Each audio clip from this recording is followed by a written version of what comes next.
What is good, guys? It's your girl, MAGNOFX, your favorite female trader, back with a quick vlog for y'all today. It is cold out here in South Florida, but I love it. I'm here for it.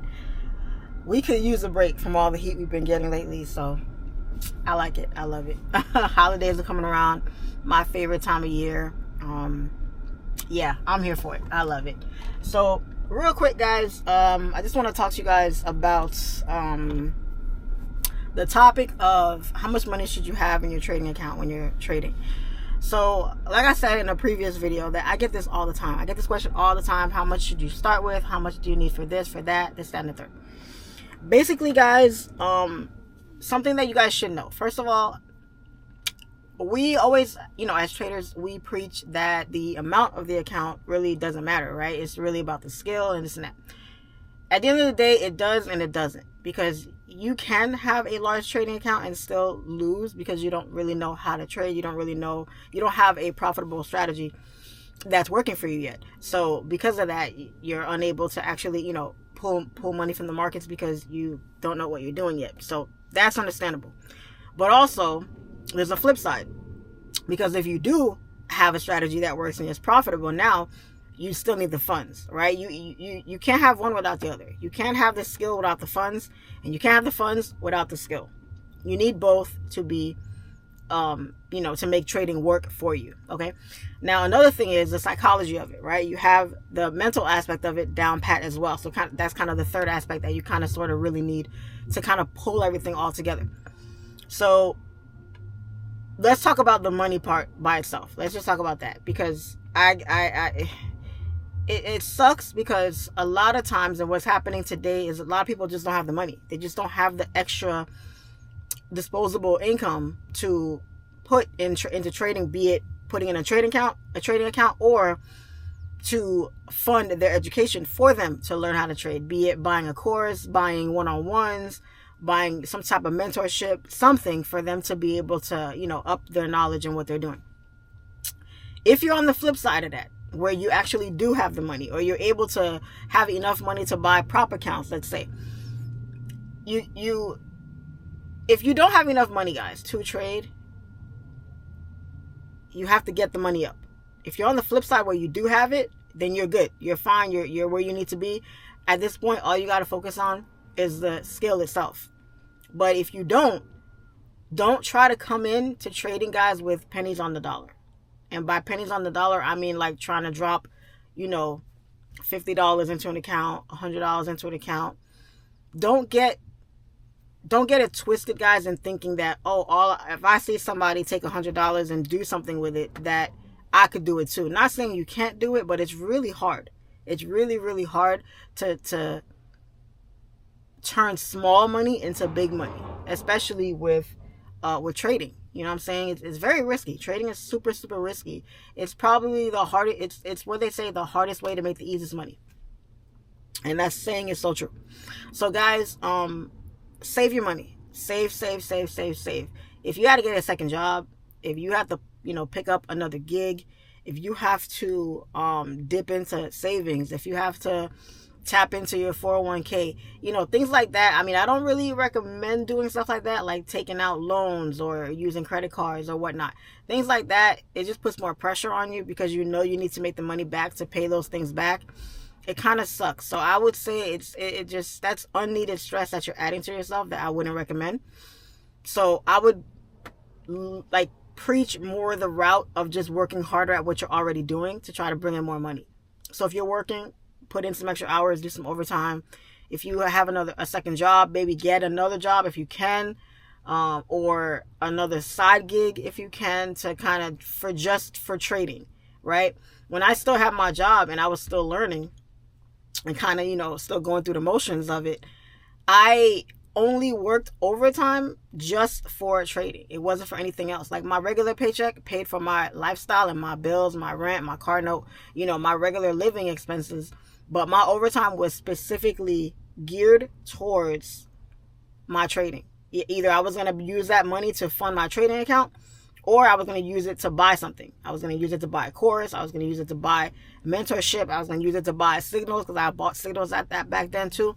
I tried everything.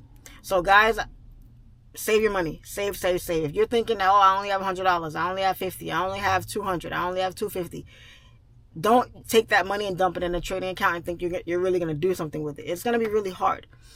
So save. Put the money away and just stack up, and use that time to study. Use that time to really sharpen your skills. Use that time to really focus on really getting good at what you're doing. Trade demo as long as you can if you have to. I don't like demo, but if that's all you can do for now while you stack up your chips, do that. Do that, because it's only going to serve to help you later. Okay? It really breaks my heart sometimes when I see people struggling with trading, and a lot of times it's because they don't have the money, and they take the little bit of money they have, they take that last dollar and they try to squeeze as much as they can out of it, and it's really hard to do. So put the money away, save it. You know, I know it's hard to see on social media and everything, people trading, making money doing it. You want to get in the game, you know, you want to jump in with both feet, but your time will come. Your time will come. Just take your time, be patient, and save up as much as you can.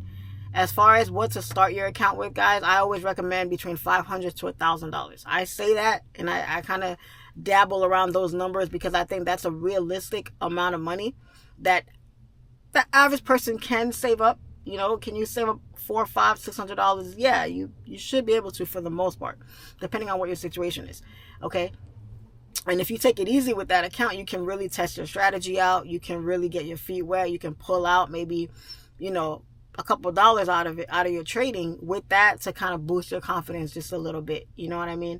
So I really want people to wrap around their mind that, listen, I'm going to keep it a buck with y'all. The more money you have in your trading account, the more money you can make. That's just what it is. Because why? You can take more risk. You can take more risk with that. You have a little bit more breathing room, more wiggle room, more flexibility with that account because there's more money in there. Everybody wants to over leverage. Everybody wants to make as much as they can. Everybody wants to catch that 100-point move.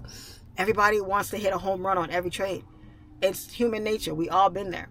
But once you get to a certain point and you're comfortable and you have something that works for you, you have a style, you have a strategy, you have a method, you have a trading plan, you have things that really kind of fall in line for you, you kind of find what works for you, you find your little niche, and then you boom, it's off and running at that point. The only way to be able to do that, though, is to really get the knowledge down and really make it stress-free, where you're like, you know what? I saved up for 6 months. I saved up for 8 months. I saved up for a year. You know, I have 2,000 saved up. I have 3,000 saved up, you know. Now I can really, you know, do something with this. I can actually test it out. I can actually test my psychology with real funds, with live funds. I can really see what I can do. That's the only way you guys are going to get good at it, guys. Is if you really put in the grind, put in the work, and sacrifice. I can't say that enough. Sacrifice. Every successful trader has sacrificed something. Whether you sacrifice time freedom, whether you sacrifice something you really liked. I've heard of traders selling things that to get the money up for them to be able to fund their trading accounts. Selling cars, selling their motorcycles, selling, cashing out their 401ks, taking out money off their credit cards. You know, really, that's a sacrifice. Doing things like that is a sacrifice, guys. It's really hard. It's not easy. But if you really believe in what you're doing and you know there's a light at the end of the tunnel, you're willing to take that risk. Trading is all about risk and risk management, on and off the charts. So understand, guys, that it takes money to make money. It really does. It is what it is. Fall in love with it. Fall in love with the journey. Fall in love with wanting to make money. See yourself already making the kind of money you want to make one day. And just go for it. Go for it relentlessly. Have that tunnel vision and just go for it. Sacrifice what you have to sacrifice and save as much as you can. Because the more money you have, the more money you're going to make. Period. Use this time to save up if you don't have it. And then use it also to sharpen your skills, sharpen your craft. And put those two formulas together. And it's going to be smooth sailing from you at that point. Okay? So that's what I wanted to talk about with y'all today. Because I see a lot of it happening. Don't stress yourself out going into the markets with $50, $100, $200. You're not going to do jack shit with that money. I'm telling you right now. And if you do, it's going to take you a long time to do it. And if you so happen to get lucky and do something with it, you're going to blow it. You're going to blow it because it came to you by sheer luck, just about. And you're not going to know how to replicate that and do that all over again, unless you're 100% skilled in what you're doing, in which case you wouldn't be trading with $200 or $100, whatever the case. You'd have a whole lot more at your disposal for you to be able to trade with. Okay, guys, so be realistic. Write down the things the goals that you want to accomplish, and how you're going to accomplish those goals. Don't just write down what you want to do. Write down what you want to do and how you're going to do those things, because that's what's going to get you to the next step. All right, guys, so I'm running around in this beautiful cold weather today, getting some things done, enjoying my weekend. I'm going to drop a couple more vlogs for y'all, because I know you guys like these things. But drop a comment below, like, subscribe, do all that stuff. I'm trying to get myself to 100K within the next few months here. That would be pretty cool. So be sure to do that. All right, guys, so y'all be good. Enjoy y'all days, and as always, it's your favorite female trader, Charlene FX, and I'll catch y'all on the next trade. Peace and love. I'm out.